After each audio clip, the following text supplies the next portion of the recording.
Welcome and congratulations. It's likely that if you're listening today and interested in the FCC's RDOF long-form application process, that you survived the auction and know that you've won a collection of CVGs offered in the auction. Now that you won, what do you do? My name is Jim Stegman. I am president of CostQuest, and I will be leading this long-form discussion with John Wilkins and Steve Coran. During 3 pre-recorded sessions and 1 live event, we will be walking you through the FCC's Form 683, referred to as the long form. Our goal is to make it easier for awardees to work through the long form process. We've dug through the requirements, synthesized them, and added our insights on what to look out for. These videos, and accompanying material and a live Q&A are meant to be guides for your efforts. During this first session, we will be overviewing the long form. In session 2, we will dig in a bit deeper into the requirements of the audited financial statements, ETC designation, your letter of credit, and your bankruptcy of code opinion letter. In session 3, we will wrap up with an in-depth discussion of a required description of your technology and system design. We hope you find these pre-recorded sessions informative. We will hold a live discussion on December 15th. In this live discussion, we will answer pre-recorded questions and live questions. I would encourage you to register for the live event on our website and to submit questions. Before we begin, one last item. As part of our support for you, we have set up an RDOF resource center at www.costquest.com under resources. Now let's dive in. Let me first introduce our panel. I am Jim Stegman, President and CEO of CostQuest. We are experts in economic, geospatial, and network modeling. I note a few pertinent items we have worked on. We developed the CACM and ACAM models used by the FCC for CAF funding. Our models were used to set the reserve price used in the RDOF auction. And we provided business case analytics for some RDOF participants. Outside CAF and RDOF, we work on property tax efforts for telco, cable, wireless, and tower companies. And finally, with the recent creation of Broadband Fabric, we have the exact latitude and longitude of virtually every broadband location that has or needs broadband in the country. John Wilkins, one of our panelists today, is one of the co-founders of Quadra Partners, an advisory firm with teams in Washington and New York. He is the past chief of the Wireless Telecommunications Bureau and managing director at the FCC, during which time he was heavily involved in both policy and operations related to all universal service programs. Prior to his time at the FCC, he was senior partner at McKinsey & Company in Washington, where he was part of the global leadership group for the telecommunications and technology sector. He has been involved in the development of broadband sector from both a private and public sector standpoint for more than 20 years. And finally, Steve Coran. He is the chair of Lerman Center's Broadband Spectrum, Utilities, and Communication Infrastructure Practice Group. He represents broadband providers, equipment and technology companies, and new technology firms serving their policy, transactional, compliance, and licensing needs.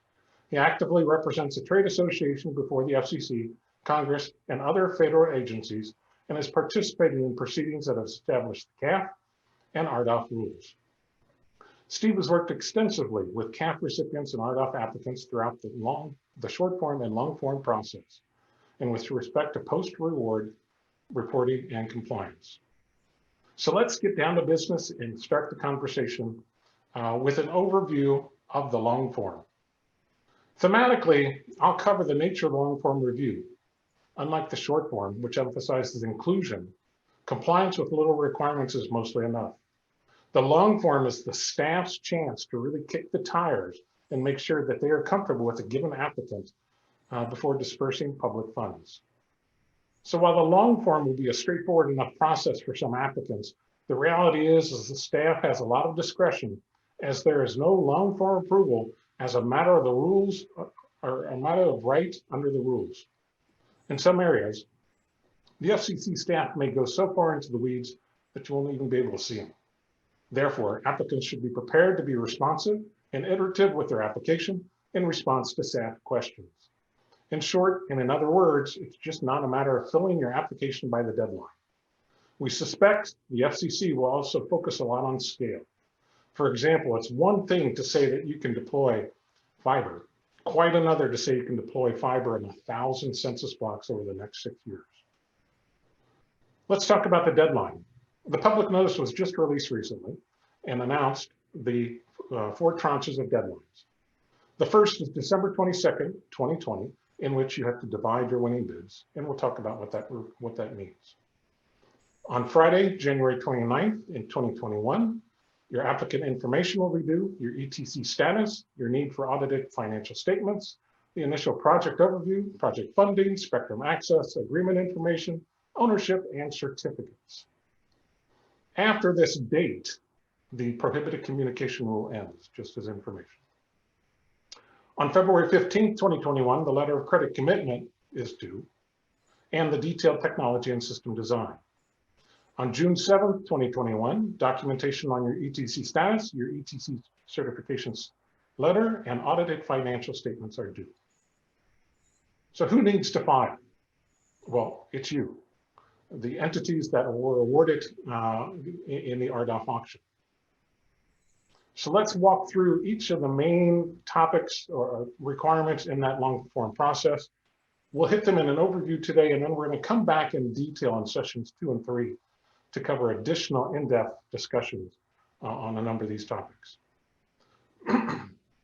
So first, you have to divide your winning bid to the related entities, but know that the listed winning bidder is at risk for any entity that fails to file their long form. So for consortium members, this is where you divide that consortium back into the entities who have won the bid. On your ownership disclosure, assume that you'll need to list those parties who have ownership of at least 10% in the company. And if you're a general partnership, all partners will have to file. You do have a continuing obligation to update your ownership and be aware that the rules prevent major modifications, including transfer of control. So Steve, on that, can you kind of elaborate a bit more on this ownership disclosure and what the listeners today have to be aware of?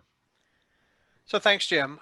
One of the things folks should understand is that the FCC restricts any major modifications during the short form and long form processes, which means that if you change control or transfer control of your company or assign to another company all or significantly all of your assets, that's the sort of thing that can disqualify you unless you apply for and receive a waiver from the FCC.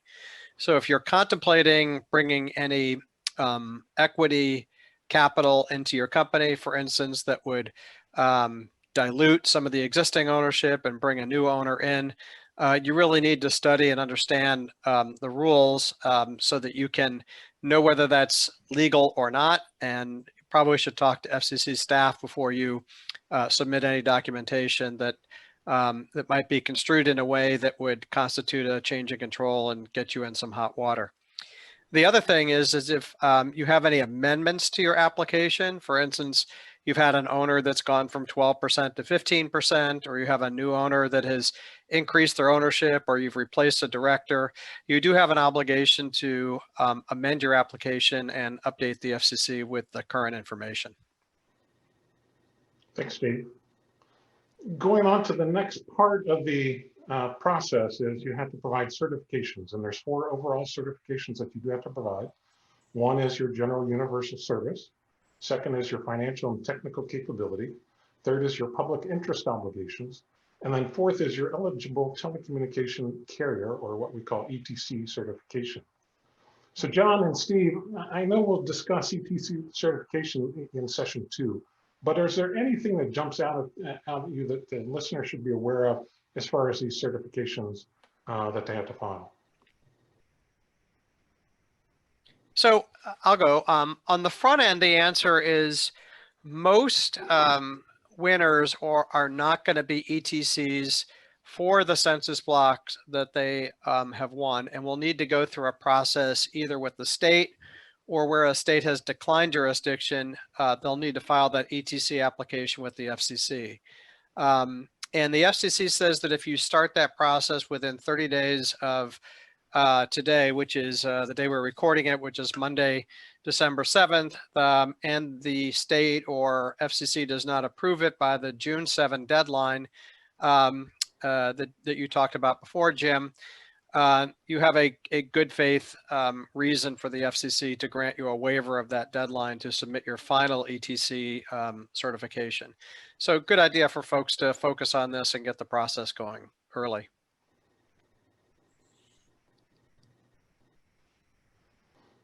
If we move on to the description of the technology and system design that you'll have to provide, first, you're going to have to provide the detail of how you're going to meet the obligations. You must include a detailed network diagram that has to be certified by a professional engineer. The network has to be capable of delivering to at least 95% of the required locations in the relevant state that the diagram is for.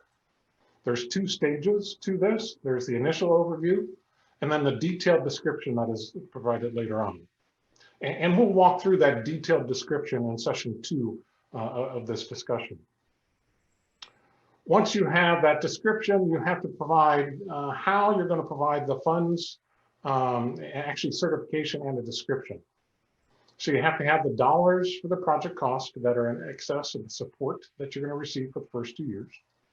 You're going to specify how your construction will be funded in each state and the estimated project cost with a breakdown by funding sources.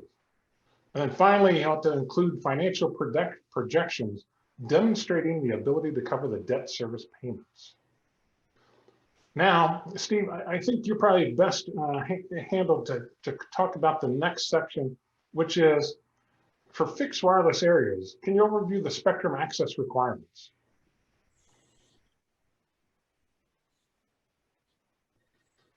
Any applicant that proposes to use fixed wireless spectrum went through a short form process where the FCC gave a roadmap as to the different spectrum bands that you could use. It was not an exhaustive list, but the FCC did its homework, identified some bands to make it somewhat easier for folks to identify what they plan to rely on. When you get to the long form process, it's going to be a bit more rigorous. You're going to need to identify the specific spectrum bands that you're going to use. You're going to need to detail the bandwidth that you plan to use for the last mile. Indicate the licenses and other authorizations that you're going to use to operate in that band, and list any call signs or file numbers or lease numbers that might apply to those authorizations. Provide details about licensed spectrum.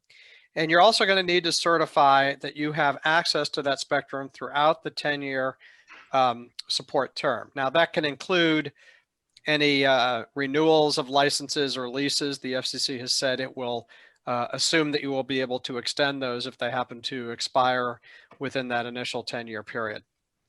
So I do believe the FCC will be spending a fair amount of time on this, especially for those who are specifying faster speeds, and will need to demonstrate very clearly that that they have sufficient spectrum in order to meet their build-out commitment.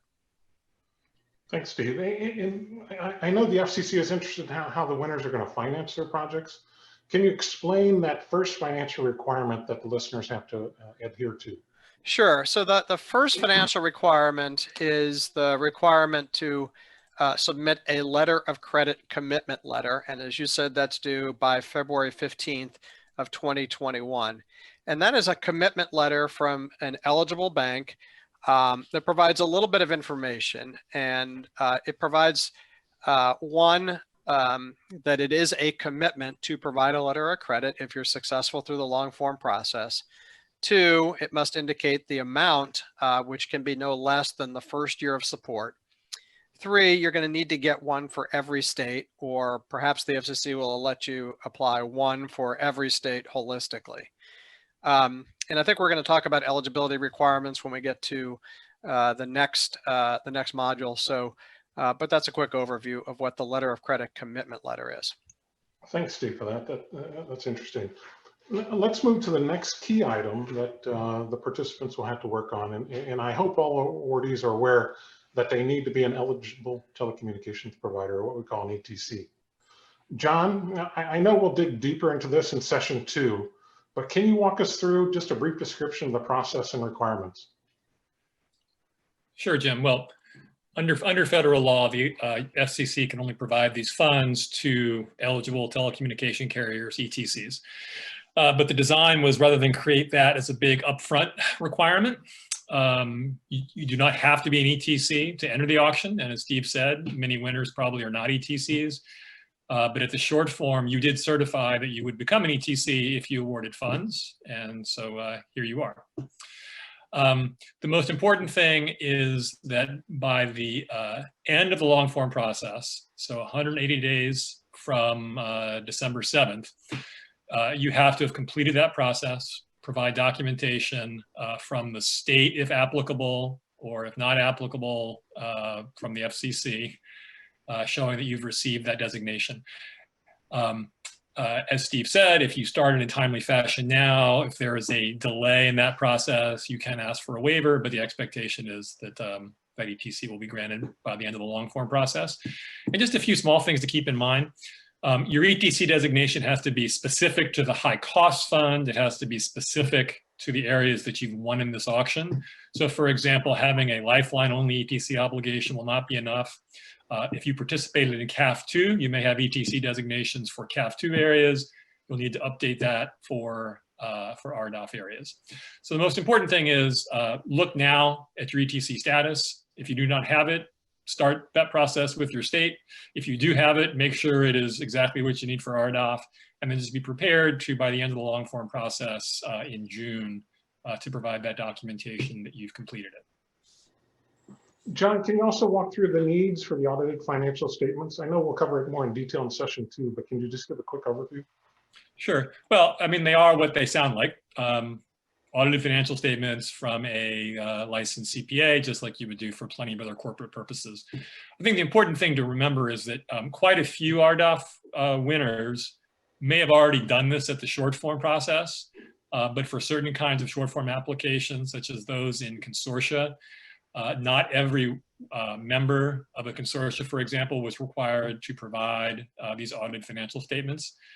So now that the process is over, now that winning bids have been assigned to underlying members of consortia, for example, every winner has to produce an audited financial statement. And again, that's due at the same time as the ETC designation status. It's due in June 7th, 2021. At the official end of the long form window. But other than that, it just is what it is. It's an audited financial statement, just like you would use for any other purpose. Okay. And a little background there is one reason the FCC did it that way is so that funding audited financial statements was not table stakes just to participate in the auction. So there are a lot of folks who are unsuccessful in this auction. They don't need to spend the $25,000 or $50,000 or whatever it's going to cost them to produce the audited financials. That's a cost that will be borne only by those who are winners if they don't already have audited financials. Sounds good. Steve, while we're talking financials, can you walk us through what else is needed beyond that letter of commitment? The letter of commitment letter, I forget, that letter you talked about earlier on. The letter of credit commitment letter. Yeah, it's thank you. 2 letters. Department of Redundancy Department. So, yeah. So at the end of the process, once you have satisfied all the certification requirements, you've provided audited financials, you've certified that you're an ETC, and you've made it through the rigorous long form technical review, which I know we're going to talk a lot about. And the FCC is satisfied that you have that you are eligible to receive money. They will put out a public notice and they'll say, okay, you've got one more hoop to jump through, and that is that you've got 10 business days from the date of the public notice the FCC puts out to provide a final irrevocable standby letter of credit and an accompanying bankruptcy opinion from outside counsel. We'll talk about this more in the next session, but the letter of credit must be from a qualified bank and must be for at least 1 year of support and must conform to the FCC's illustrative letter of credit. And if you think that you can negotiate a lot of changes to that, you're going to be wrong. You may be able to get a few things on the margins, but that's it. The second thing is you need to get an opinion letter from an outside lawyer dated on or after the date of your letter of credit that says, I've reviewed the letter of credit and I've confirmed essentially that the letter of credit is not part of the bankrupt estate. meaning that the FCC can draw on the letter if there's been a default in in meeting your milestones. So that's the purpose of the letter of credit and the bankruptcy opinion letter. After that, the FCC will, once they've approved your letter of credit and bankruptcy opinion letter, the last part of the process is they put out another public notice saying we are authorizing you for support. And then at the end of that month, you will see the first of 120 wires deposited into your account. Yeah, it just takes a little bit of effort to get to those 120 wire payments. Well, it takes a lot of cost too, because you're going to be spending a lot more money than that first paycheck is likely going to cover. I should say, you know, we have a lot more bigger winners than we did for CAF, so maybe that won't be true. But anybody who is successful in this auction should plan on spending tens, if not $100,000, $200,000 or more, depending on the scale and how much they do in-house and how much they have outside consultants, engineers, lawyers, and accountants handle the work. You know, it's not a free lunch, and you're going to have to carry this until the payments get caught up with your expenses. Got it. So let's kind of wrap up this first session and kind of finish off with the last kind of topic we wanted to cover. And John, maybe you can hit on this, which is the default payment requirements. How do those work, and what do the listeners need to be aware of? Yeah, so with a lot of parts of this auction, the FCC has tried to set up a balance between not having threats of penalties and costs be so high that it deters participation, but also, of course, needing some ability to ensure good behavior. So the forfeiture provisions work like this. So now that you've won CBGs in the auction, the FCC standpoint is that's an obligation that you've now committed to, and the FCC expects that you will not only complete the long form process, but actually go and serve those locations. However, if you, among other things, fail to file your long form, you know, you just changed your mind and said, I'm walking away. You meet some of the deadlines. If you are found ineligible or unqualified to receive support, again, for anything ranging from failure to actually become an ETC, to other factors within the Bureau's discretion, or frankly, in any other way, fail to completely follow through with this long form process and have the winning support authorized, the FCC can fine you in default. The penalty structure has sort of two parts to it, and the basic idea is that you have two different paths, and the FCC views them as a floor. So the default path is $3,000 penalty for each CBG that you forfeit on. So for example, if you had won 100 CBGs, support for 100 CBGs in the auction, you forfeited all of them. The penalty would be $300,000. Separately, the maximum would be a 15% of the dollar amount of the support. And this is essentially explained by the FCC in the relevant part of the rules as sort of a exception in case the per CBG penalty is too small. So let's say you'd won only 3 or 4 CBGs that had a collective support of several $100,000. The FCC would just want a way to make sure there was enough of a penalty, and so it could use that percent of the support. But in most cases, think about it as $3,000 per CBG forfeited on. And that's not nothing, but for many bidders, that might not be an overwhelming amount of money. It's worth keeping in mind that in addition to the dollar penalty, the consequences of forfeiting in this kind of a process with the FCC could go beyond this auction. I think the most notable one is it would certainly be a black mark and a likely prohibition on the same entity participating in subsequent auctions, such as RDOF 2 or the 5G fund. But going back to the way Jim explained at the beginning, the FCC has a lot of discretion over this process now, and I would view these forfeitures as part of the FCC's stick. They won't be shy about using it if they need to, and therefore take it very seriously. Given that these forfeiture amounts are quite large and just the strike against your kind of future capability to bid, is there anything applicants can do to try and avoid this? You know, if they run into problems, is there any avenue that they can take? Well, I'll give my 2 cents, and Steve should weigh in too. again, it goes back to this theme of the staff does have a fair amount of discretion in these processes.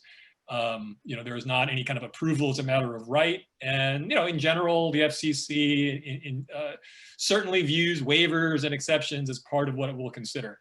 I guess what I would just say is, if you feel like you have a particularly good reason, really merited by legitimate circumstances, by all means, talk to the staff. Your FCC counsel can assist you with that. But that said, changing your mind or deciding the economics just didn't work that well, or the so-called winner's remorse in an auction, is almost certainly not going to be viewed by the FCC as a good excuse. I don't know, Steve, if you have anything to add to that. Yeah, let me suggest one thing that you might be able to do, and this would apply in a place where, because of the way the auction played out, that maybe you only ended up with a small number of census block groups in a given state, and the support level is really, not anything, would make you upside down. You would spend more on compliance and monitoring than you would in the actual support you might be getting. And looking over the list very briefly, you'll see that there are some winners that, maybe only got a few $1,000s in support. And one thing they may want to consider is hanging in there for a little while and then seeing if they can give or sell or swap those blocks with another winner. You'd have to work that process informally with the FCC, and there may be some other things that you have to do. For instance, go back and amend your ETC application if the census blocks change. But it may be an option for some folks to consider. So think about. Yeah, and just to finish up here, given your experience, both your experiences on CAF2 auctions, is there any pitfalls or things that came out in CAF2 that the carriers should just really make sure they watch out for? You mean through the long form process? Yeah, through the long form process. I would just say this, the staff is going to ask a lot of really detailed and serious questions, and you need to really have your engineering chops when you deal with them. That would be the one thing that the takeaway that I might suggest. Obviously, get started really soon. If you're just starting on talking to your bank today or working with an engineer today, you're behind. You need to be thinking about filing your ETC application, lining up accountants to do your audited financials if they're not done, getting a lawyer if you think you want to do that. But it's really important to do this, to do it quickly, and to meet all those deadlines. Okay. Yeah, I would just add to that not only does the FCC have a lot of discretion at this point, it's under no particular timeline. So don't be fooled by the end of the long form process. Technically is June 7th in terms of the filing window itself, but that does not mean the FCC then somehow has an obligation to approve or make thumbs up, thumbs down decisions at that time. And as I'm sure Steve would agree, sometimes these things can go on for a very long time. There are still CAF2 approvals. Exactly. More than 2 years later that are dragging out. And in general, that is largely for the reason Steve just said, which is, you didn't actually have your letter of credit process even begun, and the FCC is certainly not going to, approve your process until you do. And it turned out that it took a lot longer than the applicant thought to do certain things. So it is already probably late to be starting to think about these things. You should be doing that yesterday, because whatever else is true, you will not get your funding until the FCC is fully satisfied, and they have no requirement on when they do that until they're satisfied. Yeah, one last point, and that is that the FCC staff does a really, really good job going through the long form process. They did it for the rural broadband experiments. They did it for CAF2. They recently completed a process in Puerto Rico and the U.S. Virgin Islands. So they know what they're doing. And this process is a little bit different when we talk about the long form than it was for CAF, but they've got a lot of experience and a lot of know-how. And they will be as forthcoming and easy to work with as they can, so long as you are easy and forthcoming to work with them. And I probably just add one additional item to that, and it's, everybody should be aware, but this is the holiday season and we're in COVID. So access to third parties could be limited over this time frame. So as Steve and John both said, you need to start now to make sure you can meet these deadlines, given those constraints. So with that, we've come to the end of this session, our session 1, in which we provided a nice overview of the long form process. We hope you found this discussion informative. We invite you back to our next 2 sessions and our live discussion December 15th. In the interim, if you have questions, please reach out to Stephen Mock of CostQuest at smok@costquest.com. He will act as the conduit to get the questions to the right expert and to make sure we get a response back to you. Thank you for your time today.